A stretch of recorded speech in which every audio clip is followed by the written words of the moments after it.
Hello and welcome to the Torchcast.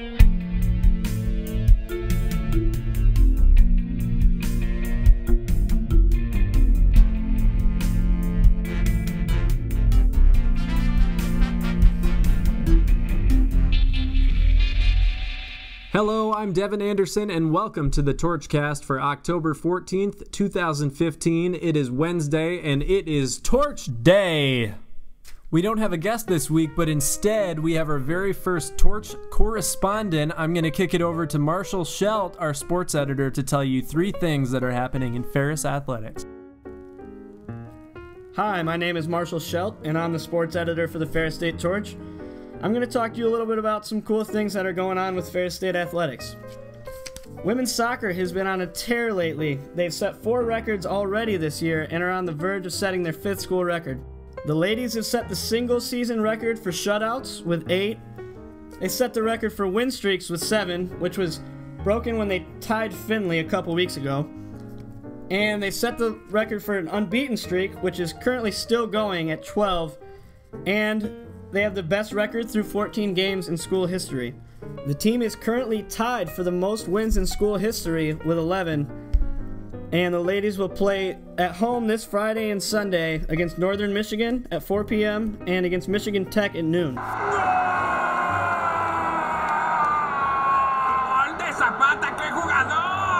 right, now we're going to go on to talk about some hockey. The Bulldogs will face off against the Michigan Tech Huskies this weekend in their first WCHA matchup of the season. The games will be on Friday and Saturday night at home, and the puck will drop at 7:07 p.m. Last week, the Dogs fell to the Western Michigan Broncos on Friday night in a 3-2 loss on the road. The Dogs came back to Big Rapids last Saturday to take on the Broncos at home, and they ended up tying 1-1 after a scoreless overtime period. Meanwhile, Ferris State graduate Jeff Blashill is off to an undefeated season as the head coach for the Detroit Red Wings.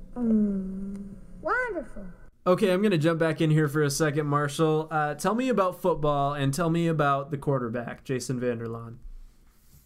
Jason's been unbelievable this season, per usual. You know, he won the Harlan Hill Trophy last year, but he actually got another achievement last week when he set the record as the all-time leader in total offense in the GLIAC Conference. Okay, now I hear Vanderlaan has his sights set on another record as well. Yeah, he's actually got him sight on quite a prestigious record. If he gets 71 yards this week against Ohio Dominican, he'll be the all-time leading rusher at the quarterback position at any division. So that doesn't mean that anybody at Michigan's got more yards. Denard Robinson, he actually passed him a couple weeks ago. So FBS, FCS, Division I, Division II, it does not matter. He needs 71 yards to be the leading rusher at the quarterback position. And who has the record previous to this? It's actually been standing for 26 years. Wow. Sean Graves of Wofford College in South Carolina set the record in 1989 with 5,057 yards. Wow. Okay, now when do you think that Vanderlaan will be able to break the record? At this game against Ohio? Yeah, if he keeps up what he's been doing, it'll probably be at home in a rematch against Ohio Dominican, who actually was the team that kicked us out of the playoffs last year. He is averaging 129 rush yards per game, so I don't think that 71 should be a problem for him. Okay. And overall, tell me a little bit kind of about what it's like to watch a player like that. It's unbelievable, really, because Vanderlaan's not really a one-trick pony. He may be setting a rushing yards record, but the guy can do it all. He can do it through the air. He can do it on the ground. And last week, he even caught a pass on the first play of the game. All right, Marshall, and when can people catch that game against Ohio Dominican? The game's at home this weekend at Top Taggart Field, and the kickoff's at noon. So come out, and maybe you'll see history happen. All right, thanks, Marshall. Thank you.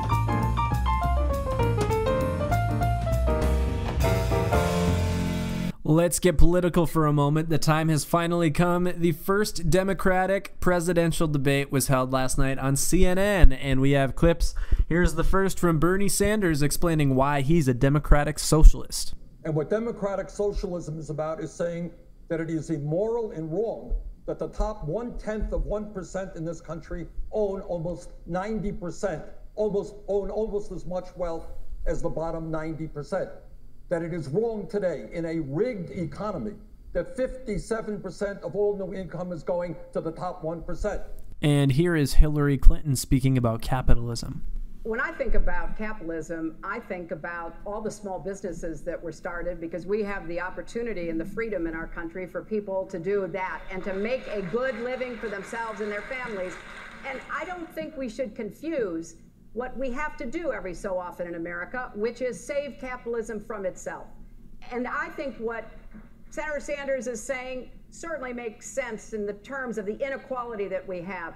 But we are not Denmark. I love Denmark. We're the United States of America, and it's our job to rein in the excesses of capitalism so that it doesn't run amok and doesn't cause the kind of inequities that we're seeing in our economic system. But we would be making a grave mistake to turn our backs on what built the greatest middle class in the history of the world. Senator Sanders? I mean, everybody is in agreement that we are a great entrepreneurial nation. We have got to encourage that. Of course, we have to support small and medium-sized businesses. But you can have all of the growth that you want, and it doesn't mean anything if all of the new income and wealth is going to the top 1%. So what we need to do is support small and medium-sized businesses, the backbone of our economy. But we have to make sure that every family in this country gets a fair shake. It sounds like they're sort of just angrily agreeing with each other here. Now, Sanders to a more extreme extent about taking down capitalism, but I think what you're seeing here and with the first two Republican debates is it's more about speaking and charisma to start off with, and less about the important issues. I look forward to future debates where stuff gets maybe a little more heated. Although given current events, each candidate did speak quite extensively on their position with guns. Bringing this back to Ferris, a recent poll done by the Political Engagement Project asked 178 Ferris students who they wanted as president, and Bernie Sanders led the poll with 38.6%, followed by Donald Trump at 15.9%. Ferris Out Loud, a program much like this one, but for your eyes, is back for the year. Richard Hatcher, Victoria Hudgens, and Orv Bro are your hosts this year.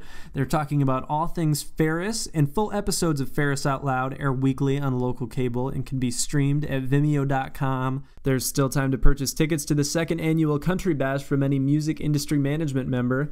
This Friday, October 16th, doors open at 8 p.m. to Country Bash 2.0, which will feature Lance Carpenter and Danny Jamerson. One more quick thing from Lifestyles this week. I wrote a quick column about Claude Debussy. He's an old 19th century composer, and his stuff is very dreamy. I say this not because I want you to love classical music, but because it is great music to study to. I recommend listening to classical music of any kind while you study. You will focus better and get done faster. Try it. It's crazy. It works. Plowing right ahead, it's time to hear some crime.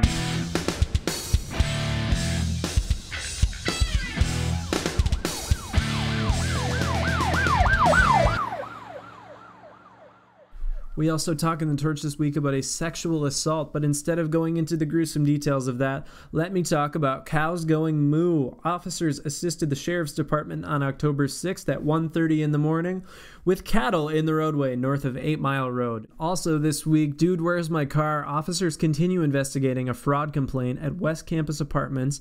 A student had purchased a vehicle on Craigslist and had paid, but had not received the vehicle. Booze Cruise. Officers performed a traffic stop on State Street. The driver of the vehicle was found to be intoxicated and lodged in the county jail for operating while intoxicated. Signs point to student conduct. On October 5th, officers followed up on an investigation of stolen Ferris homecoming banners valued at $200 each. One banner was recovered from East Campus Suites, and the subject referred officers to other suspects at Oakwood Apartments, who had 3 homecoming banners and 2 traffic control signs. In total, 6 students were referred to the Office of Student Conduct for the incident. Missing drugs and money. On October 5th, officers responded to a theft complaint of missing prescription drugs and money from Pickell Hall. A female suspect was identified and lodged in the county jail for theft. And last but certainly not least, Into the Woods. On October 3rd at 3 a.m., officers assisted the Sheriff's Department with a lost subject in the woods behind Venlo Place Apartments. The subject was located and brought out of the woods. All right, I'm Devin Anderson, and this has been the Torchcast. There is all that and more in this week's Torch. You can pick it up on campus. You can tweet us at FSU Torch, and we will see you next week, where my guest will be a very special person.